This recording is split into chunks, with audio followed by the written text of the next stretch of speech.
Dalam pewayangan, Sengkuni bukan kakak dari Dewi Gandari, melainkan adik dari Dewi Gandari. Sementara itu Gandara versi pewayangan bukan nama sebuah kerajaan, melainkan nama kakak tertua mereka. Sengkuni sendiri dikisahkan memiliki nama asli Haryasuman.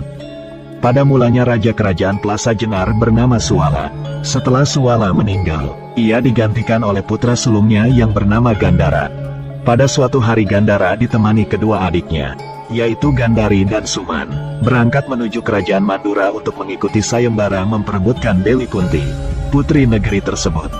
Dalam perjalanan, rombongan Gandara berpapasan dengan Pandu yang sedang dalam perjalanan pulang menuju kerajaan Hastina setelah memenangkan sayembara Kunti. Pertempuran pun terjadi. Gandara akhirnya tewas di tangan Pandu. Pandu kemudian membawa serta Gandari dan Suman menuju Hastina. Sesampainya di Hastina, Gandari diminta oleh kakak Pandu yang bernama Drestarastra untuk dijadikan istri. Gandari sangat marah karena ia sebenarnya ingin menjadi istri Pandu. Suman pun berjanji akan selalu membantu kakaknya itu melampiaskan sakit hatinya.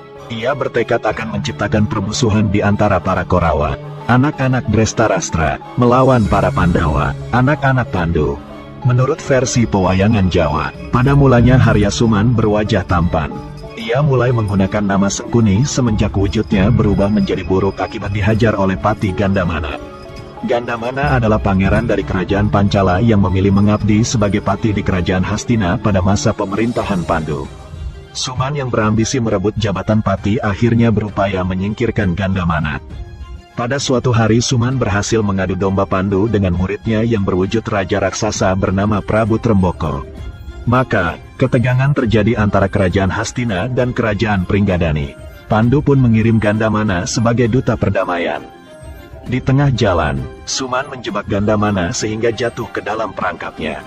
Suman kemudian kembali ke Hastina untuk melapor kepada Pandu bahwa Gandamana telah berkhianat dan memihak musuh. Pandu segera memutuskan untuk mengangkat Suman sebagai pati baru. Gandamana yang ternyata masih hidup muncul dan menyeret Suman. Suman pun dihajar habis-habisan sehingga wujudnya yang tampan berubah menjadi jelek. Sejak saat itu, Suman pun terkenal dengan sebutan Sengkuni. Berasal dari kata Saka dan Uni, yang bermakna dari ucapan. Artinya, ia menderita cacat buruk rupa adalah karena hasil ucapannya sendiri. Versi pewayangan selanjutnya mengisahkan, setelah Pandu meninggal dunia, pusakanya yang bernama minyak tala dititipkan kepada Drestarastra supaya kelak diserahkan kepada para Pandawa jika kelak mereka dewasa. Minyak tala sendiri merupakan pusaka pemberian Dewata sebagai hadiah karena Pandu pernah menumpas musuh kahyangan bernama Nagapaya. Beberapa tahun kemudian, terjadi perebutan antara para Pandawa melawan para Korawa yang ternyata juga menginginkan minyak tala. Dhritarashtra memutuskan untuk melemparkan minyak tersebut beserta wadahnya yang berupa cupu sejauh-jauhnya.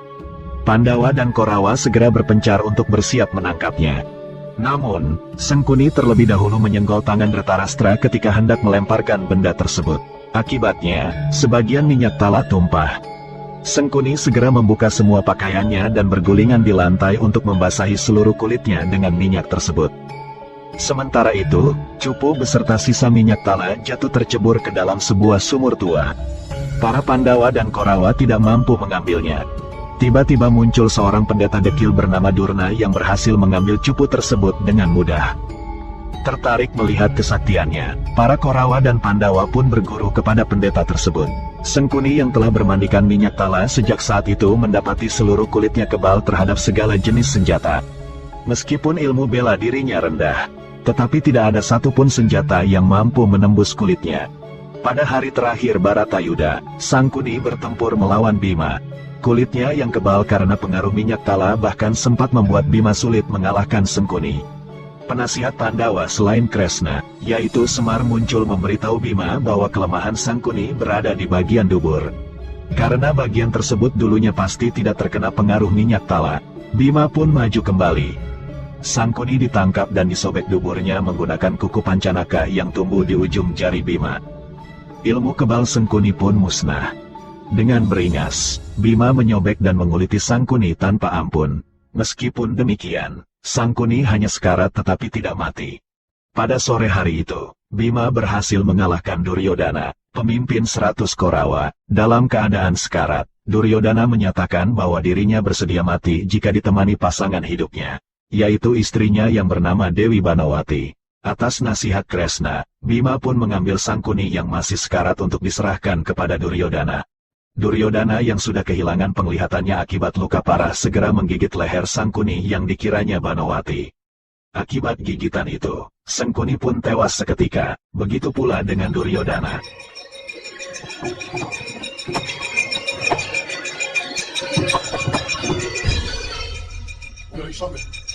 Wah, Sangkuni ampuh. Aduh, Pak, ora apa-apa lah, jeblok jemele ora apa-apa. Itu, non, bawamu nanti. Semar, ya, Semar ingat itu. Anda itu beker loh. Kenapa, Ten? Sangkuni maju Senopati. Terus? Tak kapak-kapake ora apa-apa. Tak suduk kupon colok. Pendogo isi Sakala dibandemke kali Eyang Sapawarga. Kulawa Pandhawa do mlayu rebutan Sakala. Wonten saperangan lisah sing ecer enten jlambrah pertapan dienggo gulung karo Sangkuni. Mula awake Sangkuni ku kena Sakala kabeh. Ning wonten saperangan sing ora kena Sakala. Nggo napa? Cantaka. Medi cantaka ki apa? Sing jelas wae Pak, saiki wong saiki ora ngerti medi cantaka ki ora ngerti. Iki penonton milenial. Medi cantaka, sing jelas wae. Nggo napa? Wadidan. Bukti angel meneh wadidan. Nggo napa terus terang? Gen silit.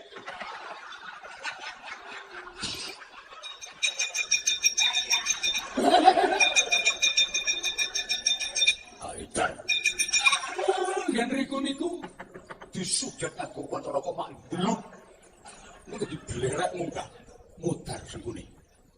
Wah, cici. Ampun gagas siji.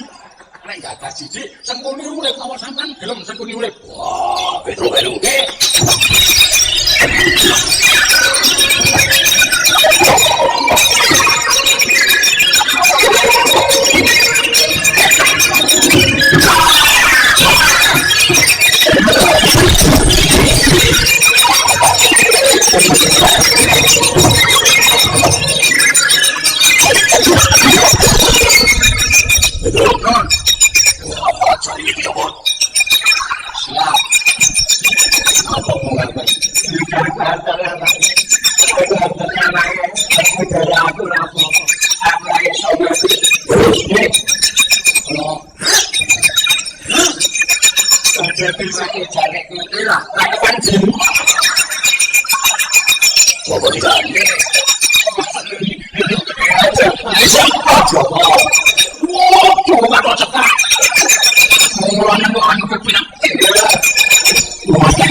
Aku sendiri juga kadang-kadang